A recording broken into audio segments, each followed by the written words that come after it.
Hi అండి, welcome to my channel. ఈరోజు నేను దోశలు ఈజీగా చేసుకునే విధంగా నేను చేస్తున్నానండి. 10 నిమిషంలో మనం పప్పు నానబెట్టకుండా ఈ విధంగా బ్రేక్ఫాస్ట్ అనేది రెడీ చేసుకోవచ్చు. ఒక కప్పును మనం మెజర్మెంట్గా తీసుకోవాలండి. ఆ కప్పుతోని అన్ని ఇంగ్రీడియంట్స్ అన్ని కూడా వేసుకోవాలి. నేను తీసుకున్న కప్పుతో నేను 1.5 కప్పు ఓట్స్ తీసుకునేసి ఒక గిన్నెలో వేసుకునేసి ఒకసారి శుభ్రంగా కడిగి ఓట్స్ నానేంత వాటర్ అనేది వేసేసుకునేసి 10 నిమిషాలు నానబెట్టుకోవాలి. 10 నిమిషాలు బాగా నానిన తర్వాత మనం మిక్సీ జార్లో ఈ ఓట్స్ను వేసుకునేసి కొద్దిగా వాటర్ వేసుకునేసి ఫైన్ పేస్ట్ లాగా చేసుకున్నాను.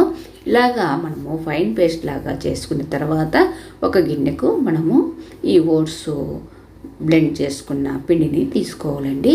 మనము ఓట్స్ను ఇలాగా బ్లెండ్ చేసేటప్పుడు ఆనియన్ పీసెస్ కూడా వేసుకోవచ్చండి. ఒక ఆనియన్ కట్ చేసి వేసుకోవచ్చు. నేను ఇక్కడ వేయలేదు. ఇలాగ మనము బ్లెండ్ చేసుకున్న తర్వాత ఒక గిన్నెలోకి తీసుకునేసి మనం ఏ కప్పుతో ఓట్స్ తీసుకున్నామో అదే కప్పుతో నేను 1.5 కప్పు ఓట్స్, తర్వాత అదే కప్పుతో 3/4 కప్పు బియ్యం పిండి తీసుకునేసి కొద్దిగా వాటర్ వేసుకుంటూ మనము ఈ పిండినంతా కూడా బాగా కలుపుకోవాలండి. నేను దోశ బ్యాటర్ లాగా కలుపుకునేసి పక్కన పెట్టుకునేసి తర్వాత స్టవ్ ఆన్ చేసుకునేసి హై ఫ్లేమ్ పెట్టుకునేసి మనము పెనం పెట్టుకోవాలి. పెనం అంతా బాగా వేడెక్కిన తర్వాత మీడియం ఫ్లేమ్కు చేంజ్ చేసుకునేసి మనము కొద్దిగా ఆయిల్ అనేది పెనం పైన వేసుకునేసి టిష్యూ పేపర్తో రబ్ చేసుకునేసి దోశ బ్యాటర్ లాగా కలుపుకున్న ఈ ఓట్స్ పిండినంతా కూడా ఒకసారి బాగా కలుపుకునేసి మనము దోశ వేయడమే అండి. చాలా ఈజీగా చేసుకోవచ్చు. తప్పకుండా ట్రై చేయండి.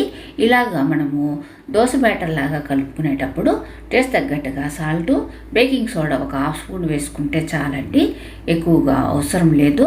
ఇలాగ మనము దోశ బ్యాటర్ లాగా కలుపుకునేసి పిండినంతా ఒకసారి కలుపుకునేసి పెనం బాగా వేడెక్కిన తర్వాత మనము కొద్దిగా ఆయిల్ వేసి టిష్యూ పేపర్తో రబ్ చేసి ఈ విధంగా దోశను వేసుకోవడమే అండి. మరీ పలచగా లేకుండా కొద్దిగా ఈ విధంగా వేసుకోవాలి. అప్పుడు మనకు ఓట్స్ దోశ అనేది సాఫ్ట్గా వస్తుంది. ఒకవేళ క్రిస్పీగా కావాలనుకుంటే మరి పలచగా వేసుకోవచ్చు. ఇలాగా దోశ అంతా బాగా కాలిన తర్వాత మనము ఆయిల్ కానీ లేదా నెయ్యి కానీ ఈ విధంగా వేసుకునేసి మరొక సైడుకు దోశను తిప్పుకోవాలండి. చాలా బాగుంటుంది. 10 నిమిషంలో ఇలాగా మనము అప్పటికప్పుడు బ్రేక్ఫాస్ట్ అనేది చేసుకోవచ్చు. దీంట్లోకి నేను పల్లీ చట్నీ అనేది చేశాను. తప్పకుండా ట్రై చేయండి. నచ్చితే లైక్ చేయండి.